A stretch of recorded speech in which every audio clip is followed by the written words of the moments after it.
Coucou tout le monde, on se retrouve pour les sorties livresques du mois de mai. Il y en avait énormément, j'ai eu beaucoup de mal à réduire. Je vous ai dit j'essayais de tourner autour des 20 et là bon je suis arrivée à 26 et j'ai beau essayer de regarder, retrier, j'arrive pas à en enlever. Donc on va être avec 26 titres ce mois de mai. On va partir tout de suite avec les suites de saga, donc on va aller vite fait parce que du coup je ne vais pas lire les résumés. Ça sera mieux, ça évitera de spoiler certains éléments. Le 2 mai va sortir un Franck Charcot et Lucie Hennebel, c'est le tome 13 à retardement de Franck Tillier aux éditions Fleuve Noir. Je crois que j'en ai lu un seul de Franck Charcot, si je me trompe pas, je crois que j'en ai un seul. Je croyais que c'était fini d'ailleurs avec cette saga, donc je dois confondre avec une autre saga. Mais tout va bien. En tout cas, voilà, le 2 mai, ceux qui suivent cette saga, sortira le tome 13 de Franck Charcot et Lucie Hennebel. Le 5 mai va sortir Trina Jones, le tome 3, Marc Angélique de Myrtille Bastard, aux éditions Alter Hill. Donc pourquoi je me note cette saga, c'est parce que j'ai le tome 1 dans ma pile à lire. Donc je regarde l'avancée de la saga. Par contre les couvertures qui sortent maintenant n'ont plus du tout... Enfin ça n'a plus rien à voir avec celle-ci. Donc je suis un peu embêtée parce que dans la bibliothèque ça va rien donner. J'ai vu que là je regarde sur internet et je vois que la couverture a changé du tome 1 aussi pour être en accord avec les autres. Bon je changerai pas, je vais garder celui-là parce que en fait je le trouve beaucoup plus joli que les nouveaux qu'ils ont fait. Enfin, je suis un peu déçue quand même qu'ils aient pas gardé dans ce style-là, mais bon, voilà. Donc, le tome 3 sort le 5 mai. Le 5 mai va sortir le tome 2 des Chroniques de Saylock, le second fils de Amy Armand. Donc, c'est la fin de la saga, donc je suis contente. C'est une duologie. En procurant ce tome 2, j'aurai les deux tomes, j'aurai plus qu'à les enchaîner. Je n'ai toujours pas lu le tome 1, bien évidemment. On est aux éditions Charleston. Attention, ça change un peu parce que c'est une édition Charleston, mais c'est de la fantasy. On continue avec le 14 mai où va sortir Martyr, le tome 3 de Olivier Perru. Il y a une nouvelle édition, voilà, ils ont réédité la saga. Je sais pas si le tome 3 a été déjà édité ou pas. En tout cas, voilà, le tome 3 arrive le 14 mai. Dont je ne m'attendais pas du tout. Le 22 mai va sortir Magie et Sentiments, l'énigme des Camphor de Ariel Holz. Et je m'attendais pas à ce qu'il y ait une suite à cette saga. Pour moi, je croyais que c'était un tome unique. Mais je suis ravie parce que j'ai eu un coup de cœur sur le tome 1. Donc, je lirai avec grand plaisir ce tome 2. Le 21 mai va sortir le dernier conte, le tome 3, Perle Bleue, de Alexiane Thiel, aux éditions Hugo Roman. Alors, au départ, je m'étais pas du tout penchée sur cette saga. J'ai vu tellement de retours très positifs et les avis du livre m'ont donné envie de m'y pencher dessus. Et si je me trompe pas, c'est en 4 tomes. Si je me trompe pas. Le 28 mai va sortir La Tisseuse de Mélodie, le tome 2 de Sarah Abbasi. Je ne sais pas du tout combien il y aura de tomes. J'ai entendu dire que c'était une trilogie. Mais il y en a d'autres qui disent ce sera la fin. Donc je ne sais pas. Au final, je ne sais pas. Donc je ne veux pas m'aventurer là-dessus. Si jamais vous avez plus d'infos, n'hésitez pas à me le dire en commentaire. Évidemment, j'ai le tome 1 dans ma pile à lire que je n'ai pas lu.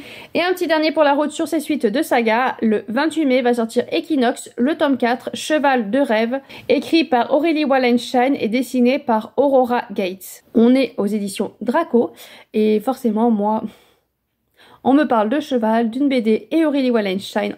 Tout ça ensemble, moi j'ai envie de me les procurer. Ah non, il y en avait encore un, j'allais l'oublier. Le 28 mai va sortir Oxapoloch, le tome 8, l'ultime espérance de Anne Plichota et Sandrine Wolf.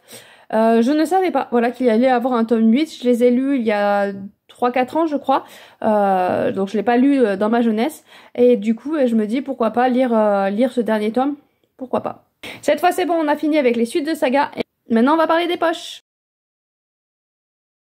Le 7 mai va sortir La harpiste des terres rouges de Aurélie Wallenstein aux éditions Pocket. Donc forcément vous avez compris, Aurélie Wallenstein, je le note. Donc on a une suite de saga de cet auteur avec une BD, on a un poche et si je me trompe pas, on a aussi la sortie grand format ce mois-ci. Donc on est dans un monde où c'est un peu sombre. Comme d'habitude avec Aurélie Wallenstein, les gens peuvent se faire greffer des choses. Donc se greffer, c'est acquérir un pouvoir aléatoire, aux effets parfois dévastateurs. Mais au cœur de ces nouveaux états subsiste une région inexplorée. Symphonie est le domaine de la harpiste. Une créature de cauchemar qui soumet ses adversaires par la musique. Le 21 mai va sortir Les Royaumes Ardents, le trône de Jasmin, le tome 1. Celui-là pareil, je l'avais vu sortir en grand format, la couverture était rose pétant, je dis waouh, ça doit être de la romance et tout. Et puis il y a les lectures les lectures de l'imaginaire. Vous voyez les lectures de l'imaginaire, ou enfin je vous laisserai son pseudo dessous. toute façon dans la fantasy, c'est elle qu'on suit en priorité, qui en avait parlé, qui avait dit que c'était pas du tout de la romance, que la couverture était très trompeuse et que c'était un bel univers de fantasy, donc qu'il fallait s'y pencher dessus. Donc là on est au royaume d'Airania. L'ère des fleurs s'est achevée par la domination du cruel Paritza. Le temple sacré détruit, les eaux immortelles disparues, la nation n'est plus qu'ombre et sortilège. Des fleurs poussent sous la peau, des feuilles dans les yeux, et la sève des arbres se change en sang. Les Yaksas de la magie ancienne se sont réfugiés dans la forêt, et la rébellion couve.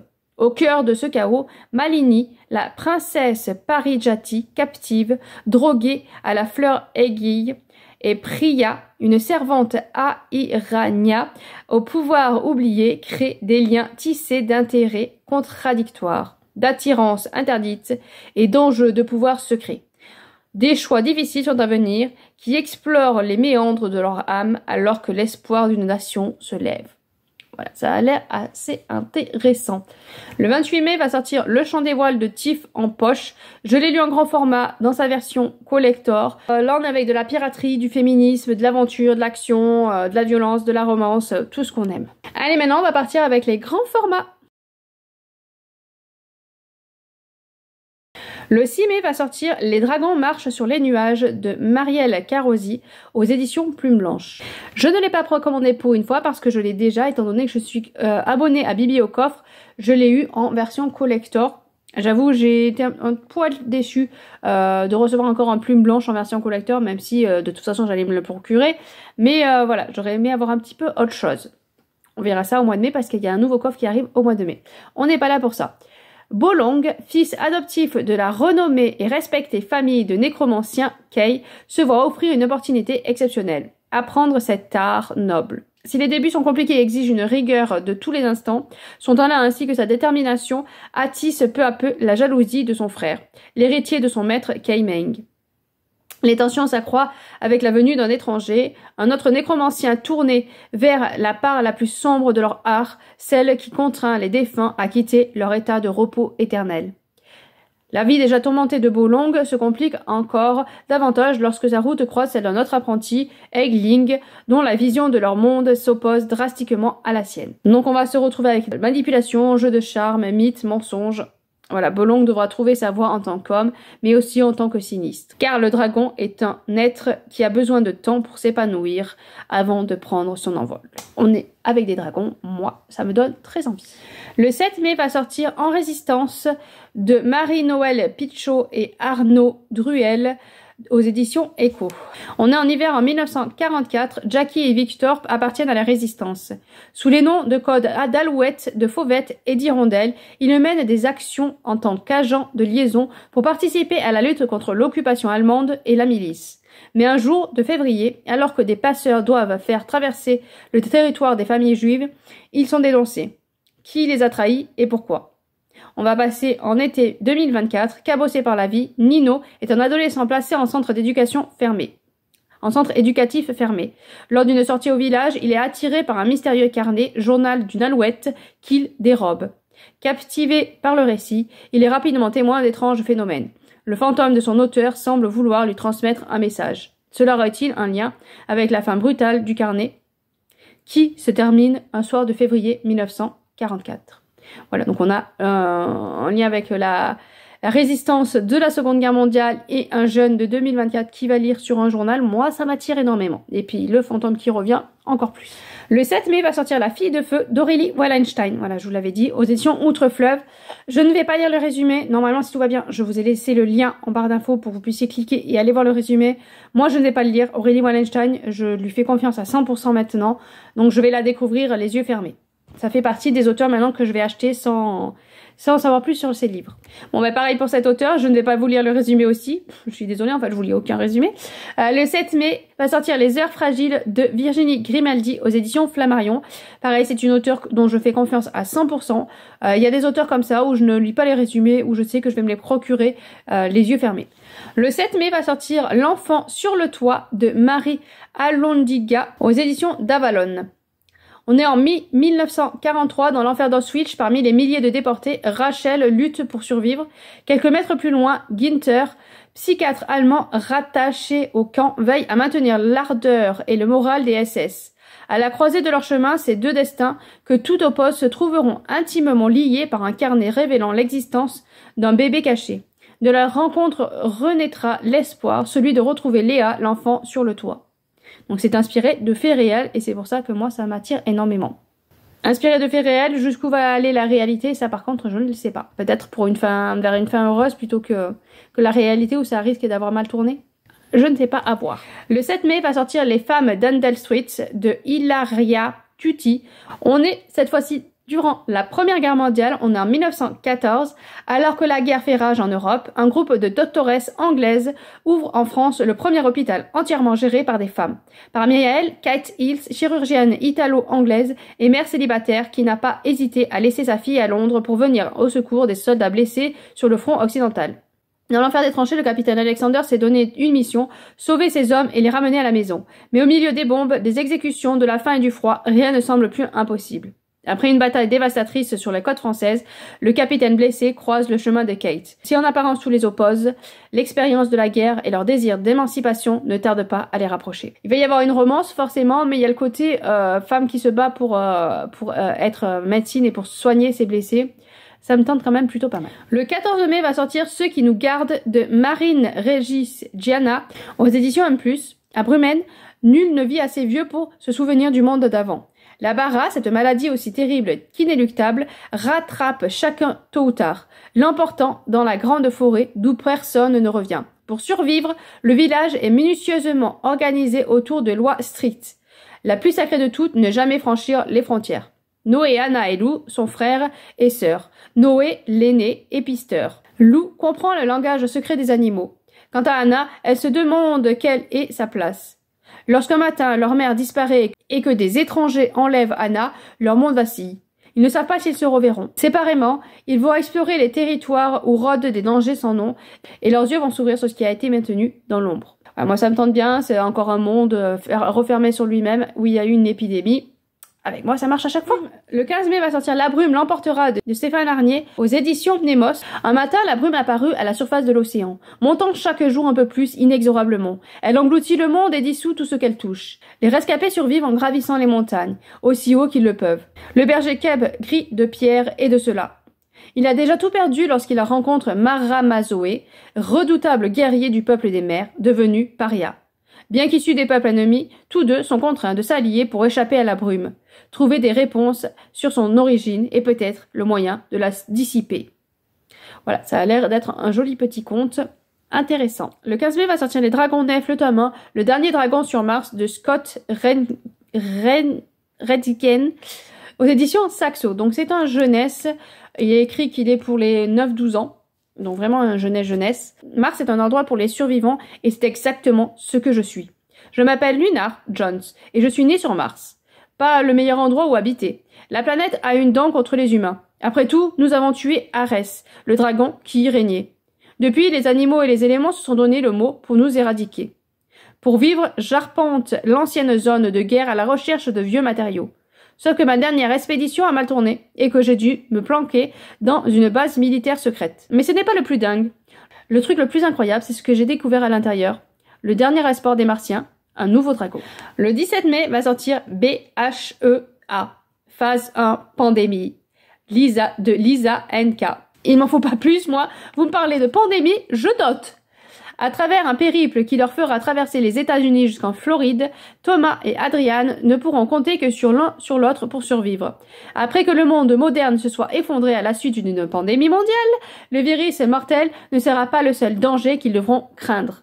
J'adore ça, je ne peux pas m'empêcher de l'écrire. De l'apocalypse, de la survie, bon, il y a une romance aussi au milieu. Mais ça, il y a souvent des romans, j'espère que c'est pas trop présent. Le 21 mai va sortir Le Roi Léo intégral de Osamu Tezuka aux éditions Delcourt. Donc Delcourt, normalement, c'est censé être une BD, je pense, si je me trompe pas. Il fait 560 pages quand même. Voilà, mais pour 30 €. On comprend aussi le prix vu le nombre de pages. Panja, redoutable lion blanc, protège les animaux contre les braconniers. Ce dernier parvient un jour à le tuer et à capturer sa femme. Il décide d'emmener la femelle en Europe pour exhiber dans un zoo. En chemin, elle donne naissance à Léo. Ce dernier parvient à s'échapper du bateau qui les transporte et à retourner sur sa terre natale où le trône de son père est désormais vide. On est sur un roi lion. Mais là, c'est le roi Léo. Le 22 mai va sortir la trilogie de l'enfant des marais, le tome 1, le vaisseau d'os de R.J. Barker, aux éditions Léa. Depuis des années, les sans-îles, les îles de Goth construisent leurs navires à partir de ossements de dragons des mers. Ces derniers ont disparu, mais les tensions autour de ces vestiges perdurent.